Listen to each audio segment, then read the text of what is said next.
What's really happening on the streets of Iran? You've probably seen the headlines, but the story runs much deeper than what you might think. Let's break down the real reasons behind the massive protests sweeping the nation. It all started in late December 2025.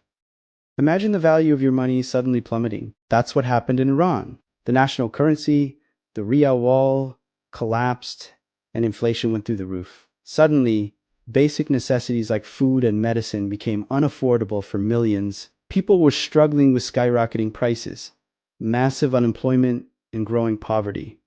This economic hardship was the spark that lit the fire. But what began as economic frustration quickly morphed into something much bigger. Initially, it was shopkeepers and merchants in the markets who started protesting, but soon their cries were joined by a much wider group of people: young students, factory workers, and even the middle class. The protests shifted from just being about the economy to demanding fundamental political change. People weren't just angry about their empty pockets, they were fed up with the entire system and started calling for major reforms to the regime. The scale of these demonstrations is historic. Protests have erupted in major cities like Tehran and Isfahan, but also in dozens of smaller towns all across the country. Experts are saying this is one of the largest and most widespread waves of unrest Iran has seen since the 1979 revolution. It shows just how deep the dissatisfaction runs throughout Iranian society, touching every corner of the nation. In response, the government has cracked down hard. Security forces have been deployed in large numbers,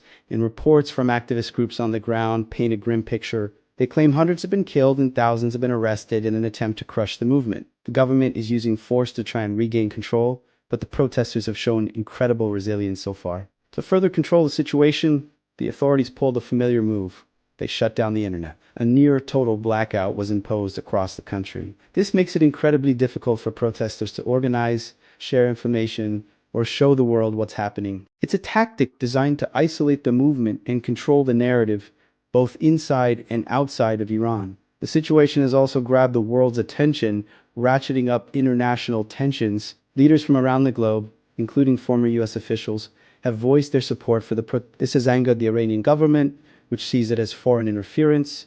Tehran has warned against any external involvement, threatening retaliation and further escalating the geopolitical stakes. Finally, one of the most powerful aspects of these protests is the symbolism, in a clear sign of their rejection of the current system. Some demonstrators have been seen waving flags and using symbols from Iran's pre-1979 monarchy. This isn't necessarily about wanting a king back.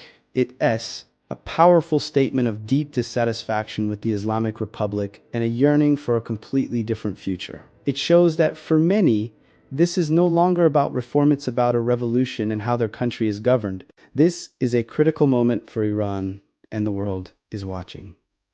Thanks for tuning in to understand the full picture. Don't forget to like, subscribe, and hit the bell icon to stay updated on this developing story.